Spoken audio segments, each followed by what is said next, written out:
Olá, nós estamos chegando na nossa segunda aula e hoje nós vamos começar a falar sobre o que é a plantação de igrejas. Nós falamos na aula anterior, como de forma introdutória, o que, o que não é plantar igrejas, os conceitos errôneos que se tem, tanto de dentro quanto de fora da igreja, acerca da própria igreja. E nós precisamos ser muito honestos com relação a isto. Eu sempre digo que nós estamos lidando não é com coisas terrenas, materiais e finitas. Nós lidamos com coisas espirituais e eternas. Então, a igreja, ela é este agente de Deus na face da terra. Jesus falou que sobre a igreja, as portas do inferno não prevaleceriam. Nós, num texto bíblico, vimos na aula anterior o papel da igreja, o verdadeiro papel da igreja no mundo. E hoje vamos ver o que é a plantação de igrejas. Nós vamos ver aqui alguns aspectos e esperamos que seja uma bênção para o nosso aprendizado.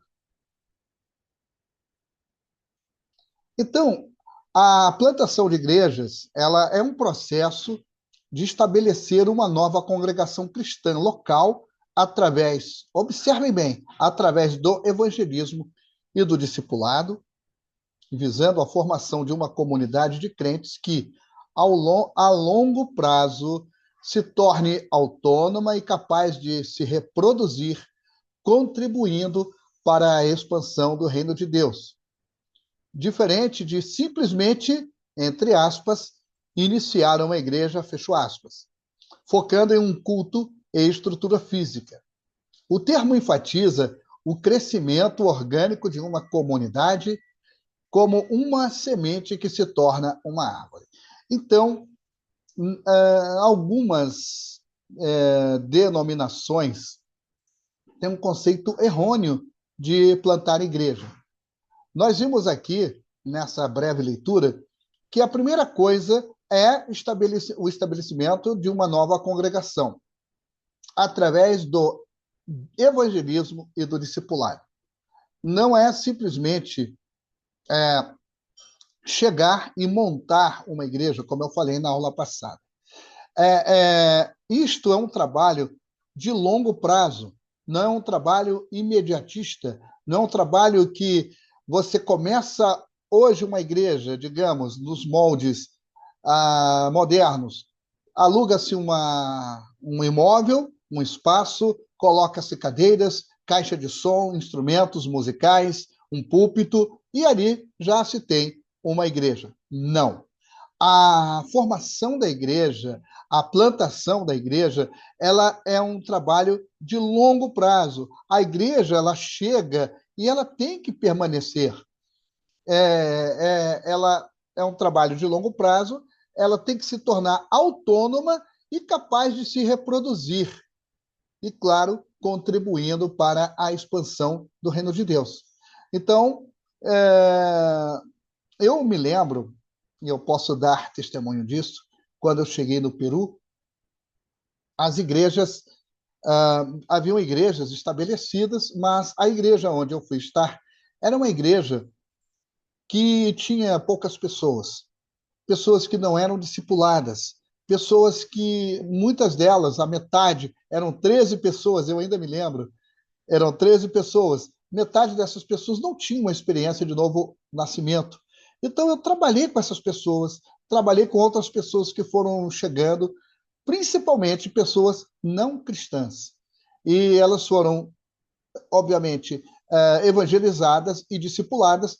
E eu lembro-me que, em 6 meses, mais ou menos, de um trabalho bastante árduo, nós conseguimos fazer alguma coisa. E hoje, essa igreja que está no Peru, ela, ela pegou esta visão de crescimento, a visão do reino de Deus, da expansão do reino de Deus, e hoje esta igreja ela formou novas igrejas em outros lugares do Peru.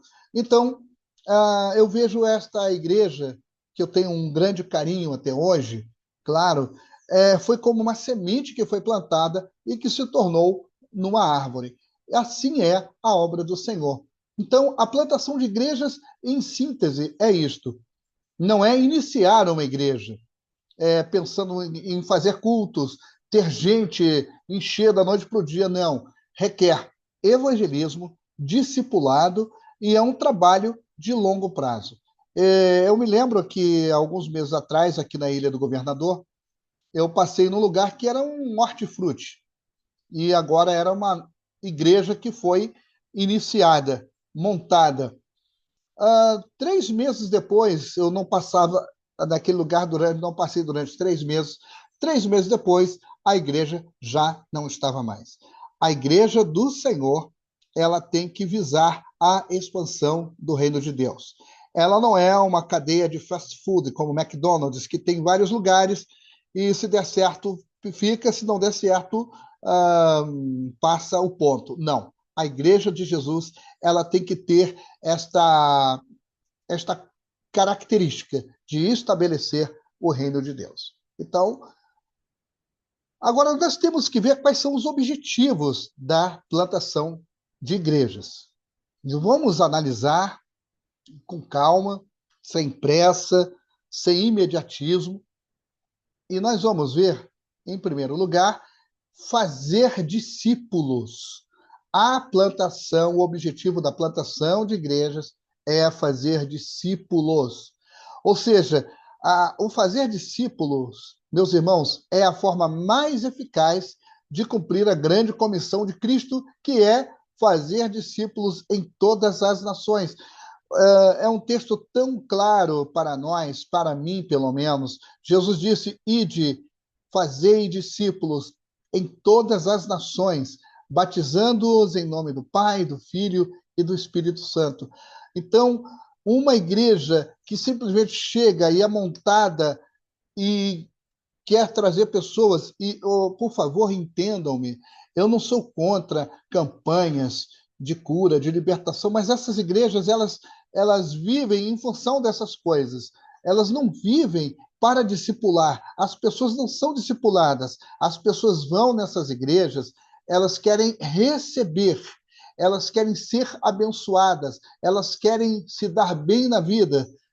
Perdoe-me a expressão, mas é esta a impressão que eu tenho. Elas querem se dar bem, elas querem tirar vantagem, mas elas não têm compromisso com Jesus Cristo. E o objetivo da plantação de igreja é fazer discípulos para que outros vão às nações.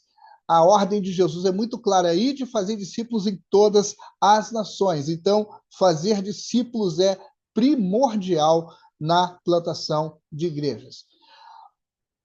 Outra coisa que é importantíssima, óbvio, alcançar novos convertidos.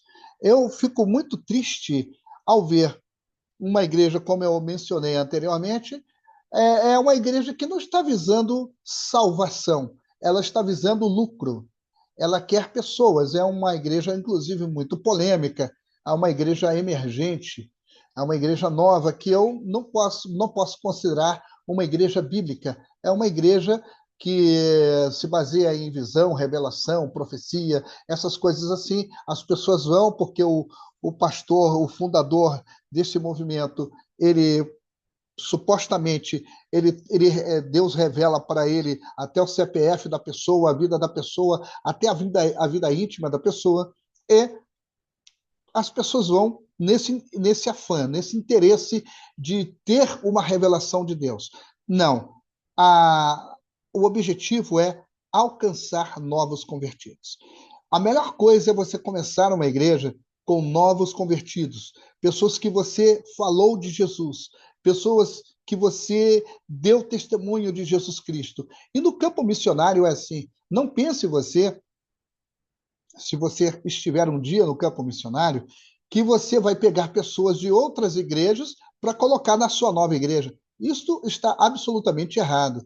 Você vai ter que evangelizar, você vai ter que alcançar essas pessoas para Jesus, você vai ter que fazer dessas pessoas discípulos de Jesus, para aí sim, um grupo, talvez uma família, duas famílias, um amigo, um conhecido, vocês começarem a, a, a se reunir. Porque a igreja, o que é a igreja? Jesus disse: onde estiverem dois ou três reunidos em meu nome, ali eu estou no meio deles. Então, não se esqueçam, alcançar novos convertidos. Observem bem aqui no texto: igrejas mais novas tendem a ser mais intencionais em alcançar pessoas que ainda não creem, sendo mais eficientes nisso do que igrejas mais antigas. E assim, meus irmãos, sem nenhum orgulho, sem nenhuma jactância, eu vivi isto no Peru e em outros lugares onde eu estive também. É, no Peru foi assim. É, as pessoas começavam a querer ir na igreja porque começaram a acontecer coisas. Eu lhes digo, no meu primeiro dia na igreja, uma pessoa, eu soube 2 dias depois, uma pessoa foi curada de câncer, e essa pessoa está viva até hoje. E outras pessoas que eram curadas de certas enfermidades, como epilepsia, eu lembro de uma criancinha que foi curada de epilepsia, um senhor que foi curado de tuberculose. As pessoas de outras igrejas queriam ir, e eu, educadamente, diplomaticamente, eu não as recebia. Eu dizia: você tem que estar na sua igreja. Se você é daquela igreja, fique ali. Aqui, a nossa meta é ganhar as pessoas não crentes para Jesus. E, e foi assim que nós fizemos. Então, eu me dei conta que aquela igreja nova, que na época tinha 2 anos de organizada, mas não era plantada, era organizada, tinha pessoa jurídica, essa coisa toda, mas isso não quer dizer nada. E hoje essa igreja está com 30 anos de organizada, mas na época ela era uma igreja muito nova e ela começou a ganhar muitas pessoas para Jesus. Então, realmente, isso que está escrito aqui, eu vivi. Foi por isso que eu coloquei. A igreja nova, a nova igreja, ela tem a intenção de alcançar pessoas não cristãs, pessoas não crentes para Jesus. E faz muito mais do que certas igrejas antigas, que acham que estão com, digamos, 300 membros, estão muito bem, estão estabilizadas, são conhecidas na cidade, os pastores são autoridades, etc. Mas é muito mais do que isso. Crescimento do reino de Deus. A Bíblia é muito clara, o Evangelho, ou melhor, os 4 Evangelhos falam muito sobre o crescimento do reino de Deus.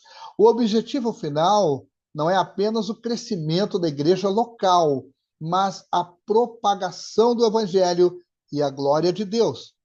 E aí eu volto a dar testemunho desta igreja tão amada lá no Peru, que guardarei na minha memória até o meu último dia de vida. Por quê? O Senhor foi dando crescimento àquela igreja, crescimento de novos convertidos. Nós tínhamos uma média de 10 batismos por mês naquela igreja. Mas nós não ficamos restritos somente a nós. As pessoas que eram discipuladas, os novos obreiros que o Senhor mesmo foi levantando ali, esses irmãos, eles colaboravam com outras igrejas. Eu colaborava com as Assembleias de Deus do Peru, eu dava aula em uns 3 seminários, e outros irmãos também, que eram obreiros, estavam ajudando outras igrejas, levando o mesmo conhecimento que eles estavam adquirindo com relação a evangelismo, com relação a discipulado. Então, a ideia não é nós sermos os somente abençoados, não, mas é a propagação do evangelho e a glória de Deus. E eu lembro-me que eu fiz muitas amizades graças a isso. Outras cidades nos convidavam, nós levávamos estudos bíblicos, capacitávamos obreiros, e isto num país que estava vivendo um contexto muito conturbado em termos sociais, em termos econômicos, em termos políticos. O país estava saindo de uma guerra civil, que durou anos, igrejas tinham sido fechadas, nós reabrimos muitas igrejas. Então, o objetivo final nosso não era apenas o crescimento da igreja local, mas a propagação do evangelho e a glória de Deus, tal qual vocês estão lendo aí. Formar comunidades autônomas. É outro objetivo da plantação de igrejas.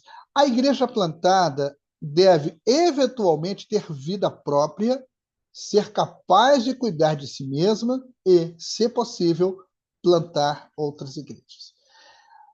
Volto a falar dessa igreja. Se vocês não conhecem, eu vou lhes dizer o nome da igreja. Iglesia Cristiana Monte Oreb. Está na cidade de Tacna, no sul do Peru. E esta igreja que foi plantada, ela tornou-se autônoma. Ela era a congregação de uma outra igreja. A outra igreja estava passando um processo de decadência e eles abriram esta igreja. Essa primeira igreja, a igreja mãe, estava num assentamento de mineração de uma empresa norte-americana,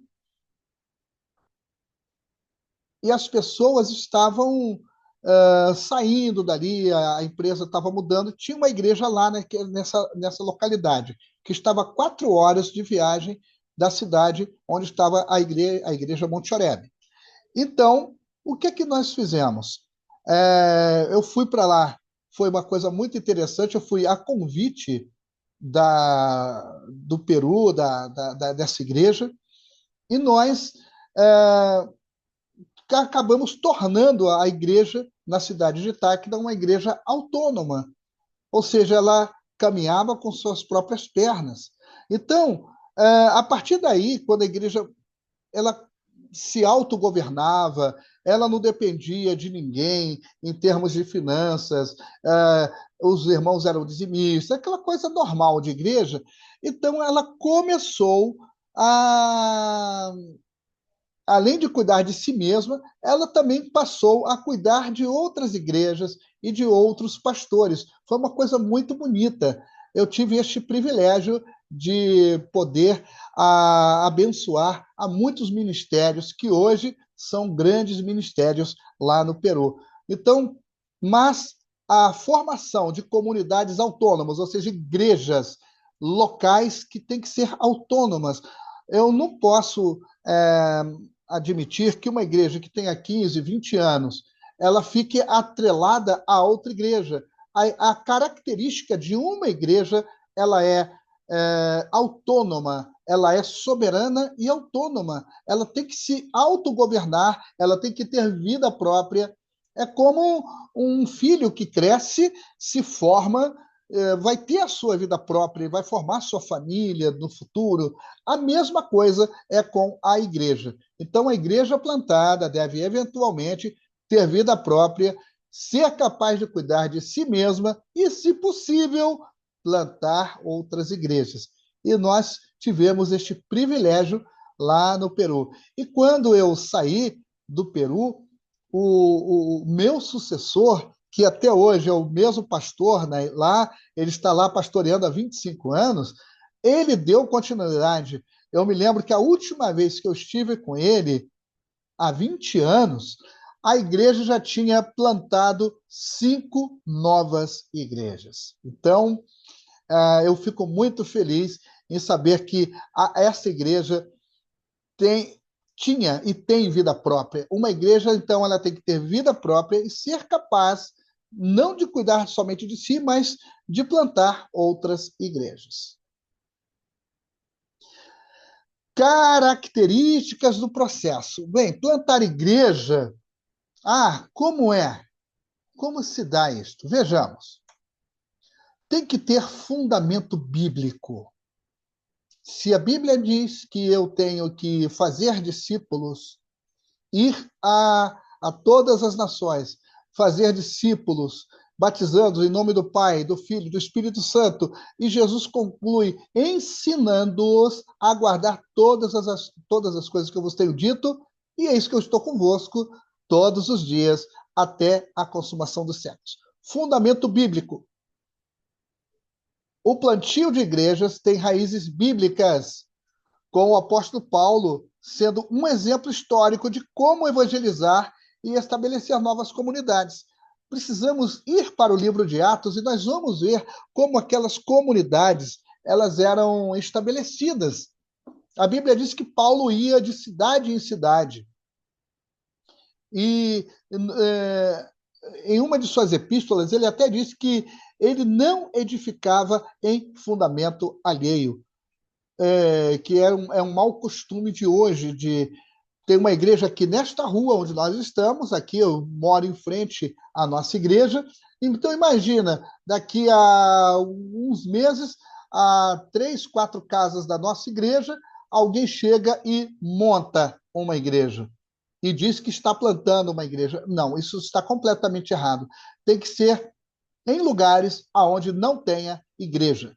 Então, isto deveria, se isto fosse levado a sério, eu tenho a certeza que muitas das nossas cidades no Brasil, aqui no Rio de Janeiro, já teriam sido alcançadas para Jesus. Então, o plantio de igreja tem que ter raízes bíblicas, não raízes filosóficas, denominacionais ou humanas, senão bíblicas. Característica do discipulado, ou perdão, do processo, evangelismo e discipulado. Isto tem que acontecer. Se não acontecer, é o não cumprimento da palavra de Deus. Jesus disse, claro, ide, fazei discípulos. No Evangelho de Marcos, no capítulo 16, Jesus falou que devemos pregar o Evangelho a toda criatura, proclamar as boas novas.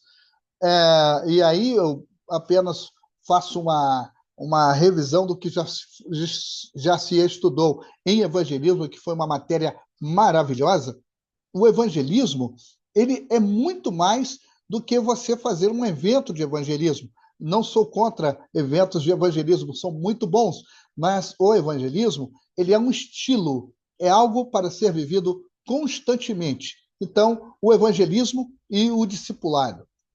Então, o evangelismo e o discipulado é um processo que envolve, claro, o compartilhamento do evangelho e o investimento em relacionamento com as pessoas para que elas possam desenvolver sua fé.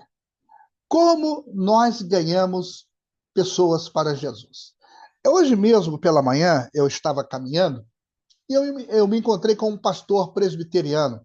Ele é advogado, mora aqui no bairro mesmo. Ele pastoreia numa região bastante conturbada aqui do Rio de Janeiro. Mas, independente disto, todos os dias esse pastor faz a sua caminhadazinha na praia. E ele conhece a várias pessoas do mesmo nível socioeconômico dele. E o que ele faz? Ele, ali caminhando, vai fazendo amizade, vai estabelecendo relacionamentos, ele investe seu tempo nisto para a futuro, ou a posteriori, compartilhar a sua fé. E ele já falou para mim, olha, Marcos, eu tenho já há cerca de 15 anos feito isto aqui e já falei de Jesus para muitas pessoas. Vocês estão vendo? Tem que haver isto. Então, evangelismo é um processo. Não é você chegar e botar o dedo na cara da pessoa dizendo você é um pecador, você vai para o inferno. Não. Você tem que estabelecer relacionamento. É na feira, é no supermercado, é no banco, aonde você estiver, as pessoas que você conhece, no seu local de trabalho, você estabelece relacionamento para poder compartilhar com elas o evangelho e assim desenvolver a fé dessas pessoas. E quem sabe essas pessoas podem conhecer a Jesus. Então, dentro desse processo, evangelismo e discipulado. O foco, estamos falando dentro da plantação de igrejas, foco no discipulado. A ênfase está em formar discípulos e líderes locais que possam continuar o trabalho mais do que apenas em atrair grandes multidões. Então, aqui está a grande tentação para o missionário. Por favor, você que vai para o campo, você que tem um chamado de Deus mesmo para o campo missionário, a outras nações, a outras etnias, a outras culturas, lembre-se de que lá você não vai fazer como certas igrejas. Você vai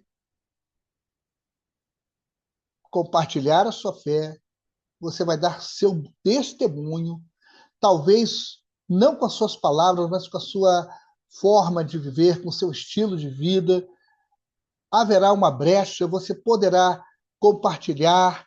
Essa pessoa aceita Jesus, ou vai aceitar estudar a Bíblia contigo, qualquer coisa assim. Mas lá a ênfase é formar discípulos e transformá-los no futuro nos líderes locais, para que eles possam continuar o seu trabalho. Então, tem pessoas que querem atrair grandes multidões. Eu lhes digo, meus irmãos, sem medo de errar, eu vi muitos pastores, principalmente brasileiros, fracassarem nesse sentido. Que eles queriam fazer tal qual era feito em suas igrejas ou em modelos que eles copiavam desses grandes líderes carismáticos e queriam fazer tal qual. Alguns tiveram, eu lembro-me de um que precisou até sair da cidade porque ele foi considerado charlatão. Outro foi considerado falso profeta. Por quê? Porque eles queriam usar as técnicas que são usadas aqui no Brasil para atrair grandes multidões. A ênfase não é atrair grandes multidões, a ênfase é o foco no discipulado. Então, aí vocês estão vendo, vocês podem ver com mais detalhes, lendo, estudando a respeito. Vem agora o suporte de uma igreja-mãe. Bem, o suporte de uma igreja-mãe é um método mais comum, é o que uma igreja já estabelecida, que nós chamamos de igreja-mãe, ela ofereça os recursos, a capacitação, o acompanhamento para aquela nova igreja que está em processo de crescimento. Aí outra coisa também é a contextualização. É importante que a nova igreja seja adaptada à cultura e às necessidades da comunidade local onde está sendo estabelecida. Mas vamos lá. A igreja-mãe está aí, ela vai fazer este trabalho e dar os passos iniciais, oferecer os recursos. Não, ela vai, na verdade, ensinar aquela pessoa a pescar. Ela não vai ficar a vida toda dando peixe para a pessoa, mas naquele processo inicial, o suporte da igreja-mãe é muito importante. Agora vem a contextualização. A contextualização, quando vamos abrir uma nova igreja, numa nova cultura, seja numa cidade que está a 30, 40 quilômetros daqui, seja no interior, nas comunidades ribeirinhas, seja no Nepal, na Índia, na China, no Japão, na Arábia Saudita, é importante que esta nova igreja que está sendo plantada, ela se adapte à cultura e às necessidades da comunidade local. Isso é muito importante. Aí, obrigatoriamente, eu tenho que falar para vocês do Peru. Como eu falei no início, eu peguei muitas dificuldades sociais, eu conhecia famílias inteiras que passavam grandes necessidades, embora a igreja não fosse uma agência, uma ONG para só fazer obras sociais, mas nós precisamos, a princípio, nos adaptar a esta necessidade. Eu cometi, confesso a vocês, algumas loucuras. A igreja tinha um cofre com dinheiro e era muito dinheiro realmente para a época. Então eu peguei, juntamente com o tesoureiro, conversei com o tesoureiro, eu pedi que se listasse as famílias mais necessitadas. Aquele dinheiro, ele foi para ajudar essas famílias, E a outra parte nós investimos em evangelismo, em material, folhetos e tudo mais. Foi uma bênção, porque um mês depois daquelas famílias que foram ajudadas, muitos estavam já trabalhando, muitos estavam aportando, ajudando a igreja, não precisaram mais de nenhuma ajuda social da igreja, ou melhor, econômica, e ah, muitas pessoas, graças ao dinheiro investido no evangelismo, se converteram, e o mais importante, que a igreja ficou com 3 vezes mais no caixa do dinheiro que foi gasto, né, nessas duas coisas. Mas eu vi que havia uma grande necessidade, era uma igreja nova e ela precisava se adaptar à cultura. Outra coisa também, dentro da cultura, eu descobri que muitas pessoas não falavam o idioma espanhol. Há outros dialetos e idiomas falados no Peru, e nós investimos também nisso, em escola dominical, com classes bilíngues e etc. E foi uma bênção. Nós vimos realmente um crescimento exponencial para a glória de Deus. Por quê?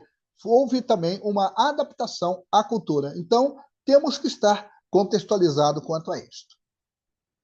Agora, o que uma igreja deve fazer? Formação de comunidades. Já vimos aí. Criar congregações vibrantes que se tornem a comunidade de pessoas redimidas por Cristo, uma comunidade sem fronteiras. Eu louvo a Deus porque todas as igrejas que foram formadas a partir dessa igreja lá, hoje são igrejas missionárias, são igrejas grandes, e eu louvo a Deus por isso. Então, outra coisa, discipulado e liderança local. Eu investi no Peru bastante tempo e até recursos pessoais nisso daqui, no discipulado e na liderança local. Treinar líderes locais para que a nova igreja se torne enraizada e autossustentável, capaz de se reproduzir e crescer. Foi o que aconteceu lá no Peru. E eu lhes digo, meus irmãos, num contexto não era de pobreza, era de miséria. Esta igreja tornou-se autossuficiente, autossustentável, e eu me lembro que pregadores iam lá, a igreja, na época era capaz de ofertar o equivalente a R$ 600 para alguém que fosse pregar na nossa igreja. Isto era, na época, praticamente uma utopia, era uma coisa assim inalcançável, mas a nossa igreja, ela tornou-se uma igreja enraizada, uma igreja que se autossustentava, os irmãos eram dizimistas, as pessoas ofertavam, nós nunca pedimos dinheiro de fora. Então, ela foi capaz de crescer e de se reproduzir e crescer para a glória do Senhor. Outra coisa que devemos fazer é treinar os líderes. Agora, como treinar esses líderes locais? Muito bem. Na área humana, a gente tem que trabalhar com a maturidade afetiva, a capacidade de escutar, a resiliência, vida de oração. Eu me lembro que eu peguei pessoas muito feridas, pessoas muito maltratadas, tanto a nível familiar, político, social, e trabalhamos muito com essa parte de desenvolver neles a maturidade.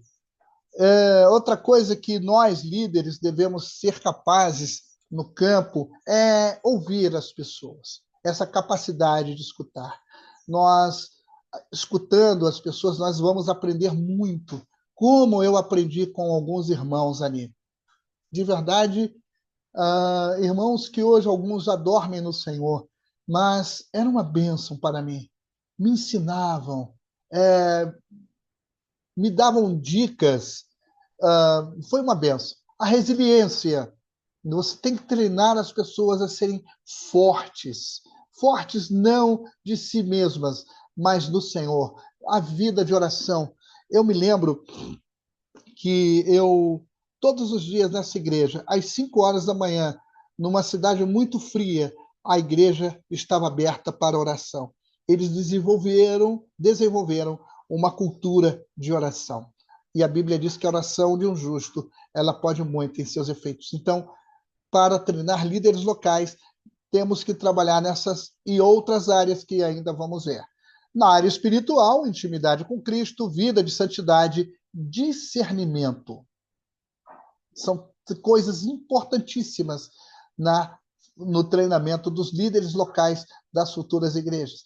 A teologia, na área teológica, a compreensão da fé, da igreja, da missão. Então, uma cultura bíblica sólida, conhecimento da palavra de Deus. Não é apenas mensagens inspirativas ou motivacionais, mas mensagens com uma profunda base teológica, nos dá crescimento, nos dá maturidade também. E com relação à igreja, o que é a igreja? Temos que conhecer a fundo no campo missionário qual a doutrina da igreja e a sua missão.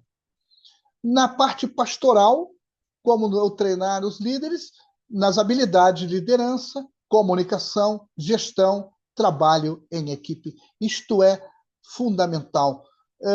Eu nunca tive medo de perder as rédeas naquela igreja. Pelo contrário, quanto mais pessoas estivessem ao meu lado, melhor. E eu me lembro de um irmão. Ele foi treinado e ele passou por um momento muito difícil.